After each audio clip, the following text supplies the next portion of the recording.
नमस्कार, न्यूज 18 के digital platform पर आपका बहुत स्वागत है। मैं हूं आपके साथ अंशिका पाठक। सोने और चांदी की कीमतें क्या 1 लाख के नीचे जाने वाली हैं? क्या सोना और चांदी एक बार फिर से बहुत सस्ता होने वाला है? ये सब कुछ इस वीडियो में आपको बताएंगे, ध्यान से सुनिएगा। अमेरिका इजराइल की ईरान से चल रही जंग के बीच गुरुवार को भी सोने और चांदी की कीमतों में गिरावट रही है। India Boolean and jewellers association के मुताबिक गुरुवार को 10 ग्राम 24 कैरेट सोना 4,245 रुपए घटकर 1,47,000 रुपए पर आ गया है। इससे पहले बुधवार को ये 1,51,000 पर था, तो वहीं 1 किलो चांदी 12,000 रुपए घटकर 2,28,000 रुपए रह गई है, जो 25 मार्च को 2,40,000 रुपए के करीब थी। अमेरिका ईरान जंग के कारण सोना 34 दिन में 12,000 से ज्यादा और चांदी 38,000 से ज्यादा सस्ती हुई है। कुल मिलाकर सोने और चांदी की कीमतों में गिरावट देखने को मिल रही है। इसलिए अगर आप अभी निवेश करने की सोच रहे हैं या सोना खरीदने की सोच रहे हैं तो थोड़ा रुक जाइए, क्योंकि कीमतें और भी नीचे जा सकती हैं। अलग अलग शहरों में सोने के दाम अलग अलग होने की 4 वजह होती हैं। एक तो ट्रांसपोर्टेशन और सिक्योरिटी। सबसे ज्यादा महंगा सोना साउथ में आप देखेंगे। साउथ के जितने भी राज्य हैं, 5 राज्य साउथ के, यहां सोना महंगा होगा। लेकिन दिल्ली और अगर आप इस तरफ आते हैं एनसीआर रीजन में, तो सोना कहीं ना कहीं सस्ता होता है, क्योंकि कुछ ट्रांसपोर्टेशन और सिक्योरिटी के जो पैसे होते हैं वो कहीं ना कहीं कम होते हैं। एक शहर से दूसरे शहर सोना ले जाने में ईंधन और सुरक्षा खर्च जुड़ता है, जिससे दूरी बढ़ने के बाद जो दाम है वो बढ़ जाते हैं। खरीदारी की जो मात्रा है वो भी एक बड़ी वजह हो सकती है। अलग अलग शहरों में सोने के और चांदी के दाम अलग होते हैं। दक्षिण भारत में ज्यादा खपत होती है, करीब 40%, और इसी कारण ज्वेलर्स बड़ी खरीद करते हैं, लेकिन छूट का फायदा सीमित रहता है।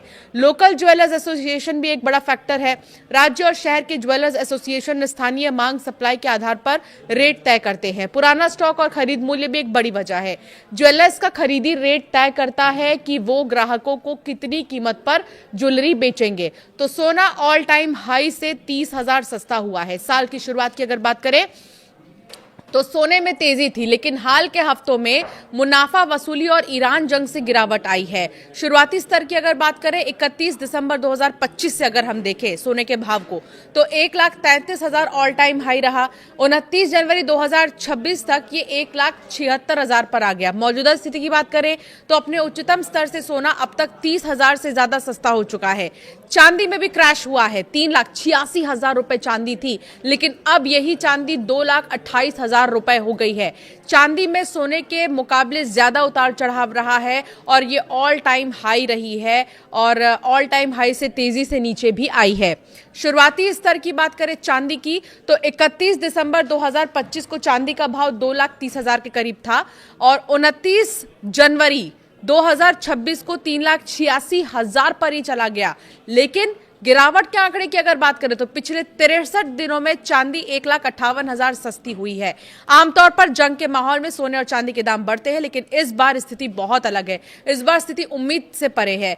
कैश की बचत एक बड़ी वजह से मानी जा सकती है। मिडिल ईस्ट जंग में निवेशक जोखिम से बचते हुए गोल्ड सिल्वर बेचकर कैश इकट्ठा कर रहे हैं, ताकि अनिश्चितता में लिक्विडिटी बनी रहे।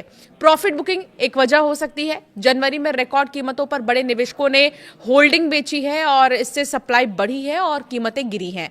ब्याज दरों का असर भी एक बड़ी वजह है, एक बड़ा रीजन है क्यों आखिर सोने और चांदी के दाम युद्ध के बीच कम हो रहे हैं।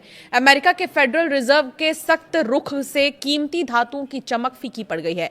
कमोडिटी एक्सपर्ट का यह मानना है कि सोना और चांदी के दाम में आगे भी गिरावट जारी रह सकती है। ऐसे में निवेशकों को अभी सोने और चांदी में निवेश से बचना चाहिए। ज्वेलर्स से सोना खरीदते समय 2 बातों का ख्याल रखना बहुत जरूरी है। एक तो सर्टिफाइड गोल्ड होना चाहिए, और दूसरा फैक्टर जो है कि बहुत ज़्यादा ज़रूरी है वो ये कि कीमत क्रॉस चेक आप ज़रूर करें, क्योंकि अलग अलग कैरेट्स की कीमतें अलग अलग होती हैं। चाहे वो 24 कैरेट हो, 22 कैरेट हो, 18 कैरेट हो, उसके हिसाब से कीमतें अलग अलग होती हैं। तो कुल मिलाकर वॉर लाइक सिचुएशन के बीच या वॉर सिचुएशन के बीच में सोने और चांदी की कीमतें, जहां पर हर कोई चाहता है कि सोना और चांदी को रिजर्व करके रखा जाए, तो वहीं अब लिक्विडिटी की ओर लोग आगे बढ़ रहे हैं इस वॉर सिचुएशन में।